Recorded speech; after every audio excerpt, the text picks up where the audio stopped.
नमस्कार दोस्तों, बात करेंगे मकर राशि की। मकर राशि के लोगों के लिए अगस्त सितंबर का महीना काफ़ी महत्वपूर्ण और ख़ास परिवर्तन वाला महीना होने जा रहा है। मकर राशि के लोगों के लिए मंगल और सूर्य का राशि परिवर्तन काफ़ी बदलाव लाने का काम करेगा।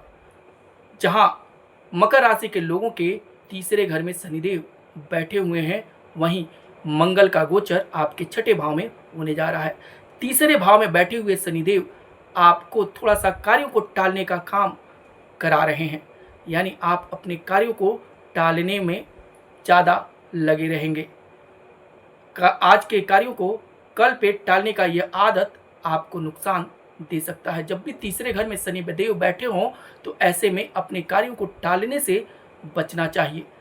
जितना जल्दी हो सके आपको अपने कार्यों को निपटा देने का काम करना चाहिए। यहाँ पे बैठे हुए शनिदेव अगर आप कार्यों को टालते हैं तो नुकसान ज़्यादा देते हैं। ऐसे में मकर राशि के लोगों को समयबद्धता, वचनबद्धता और नियमबद्धता का पालन जरूर करना चाहिए।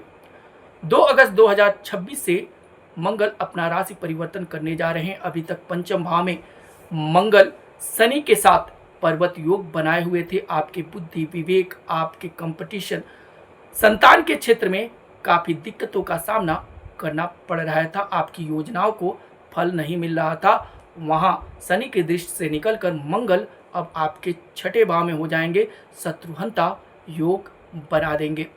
आपके सेकेंडरी ऑप्शन को एक्टिवेट करने का काम करेंगे और यहाँ पर बैठकर मंगल आपके भाग्य भाव को देखने का काम करेंगे, यानी भाग्य को मजबूत करेंगे।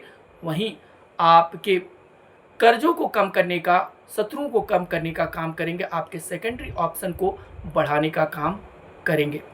मंगल की दृष्टि आपके नवम भाव यानी भाग्य भाव पर होगी, द्वादश भाव पर होगी और लग्न पर होगी।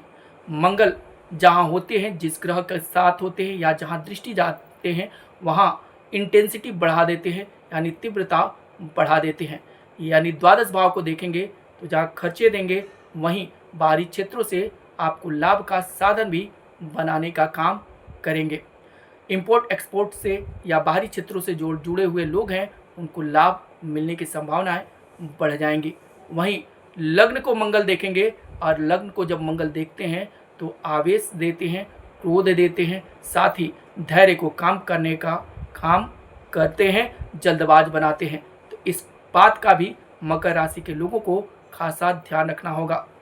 एक खास बात और होगी कि छठे भाव में जहां मंगल का गोचर होगा वहीं छठे भाव पर राहु की दृष्टि पड़ रही है। ऐसे में मंगल और राहु का योग बनेगा, यानी अंगारकारक योग बनेगा। छठे भाव में गुस्सा, भ्रम, क्रोध और आवेश ऐसे में ज़्यादा हो जाता है, तो इन सब चीज़ों का ध्यान रखना होगा।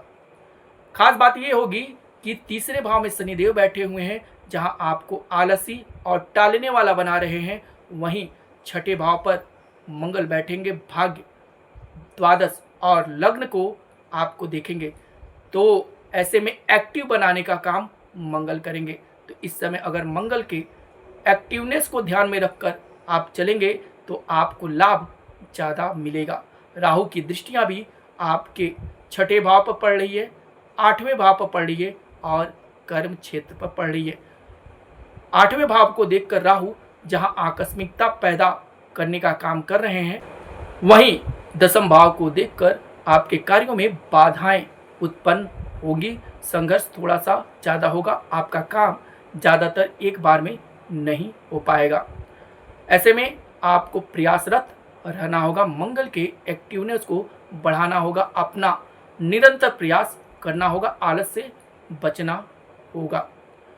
17 अगस्त 2026 से सूर्यदेव भी अपना राशि परिवर्तन कर देंगे और आपके अष्टम भाव में गोचर कर जाएंगे। अभी तक सूर्यदेव आपके सप्तम भाव में गोचर कर रहे थे, आपके लग्न को मजबूत बनाने का काम कर रहे थे। वही सूर्यदेव अब 17 अगस्त से आपके अष्टम भाव में होंगे, केतु के साथ होंगे और ऐसे में वो एक विस्फोट योग का निर्माण यहाँ पे करेंगे। साथ ही राहु की दृष्टि सूर्य पर होगी तो ग्रहण योग भी बनेगा और शनि सूर्य केतु का खडाष्टक योग भी आपके अष्टम भाव में बनेगा, यानी आकस्मिकताएं ज़्यादा हो जाएंगी।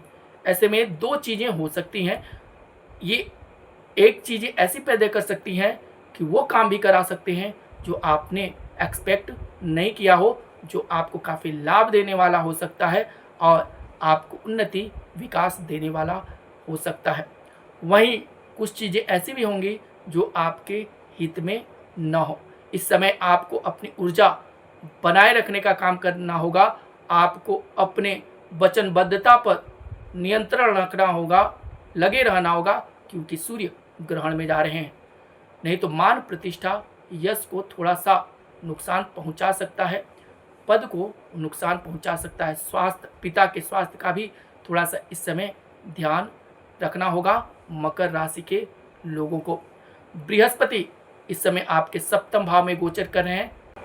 लग्न पर बृहस्पति की दृष्टि पड़ रही है, साथ ही आय भाव को बृहस्पति मजबूत करने का काम कर रहे हैं। दूसरे घर में राहु महाराज विराजमान है, यानी आपके पारिवारिक या संबंधी क्षेत्रों में आकस्मिक चीजें आपको देखने को मिल रही होगी। वाणी में भी थोड़ी सी आपके असमर्थता या चीजें देखने को मिल रही होंगी। दूसरे घर में राहु हो तो दूर के स्थानों में लाभ होता है, यानी अगर आप दूर जन्म स्थान से दूर, घर से दूर प्रयास करें तो काफी लाभ देने वाला हो जाता है। इस समय मकर राशि के लोगों के ग्रह गोचर को देखते हुए यही सलाह रहेगी कि आप अपने कार्यों को दृढ़ता से करने का प्रयास करें, आलसपन से बचें और इस समय आपको अपने मेहनत का प्रयोग करना चाहिए तो ज़्यादातर बेहतर रहेगा। महादेव और माँ लक्ष्मी की आराधना आपके लिए काफ़ी लाभ देने वाली हो जाएगी। तो मकर राशि के लोगों के लिए मंगल और सूर्य का परिवर्तन खासा ध्यान रखने वाला होगा, इस बात को ध्यान रखना चाहिए। तो अभी के लिए इतना ही। बने रहें और देखते रहें सावरणी ज्योतिष। हर हर महादेव, जय श्री कृष्ण।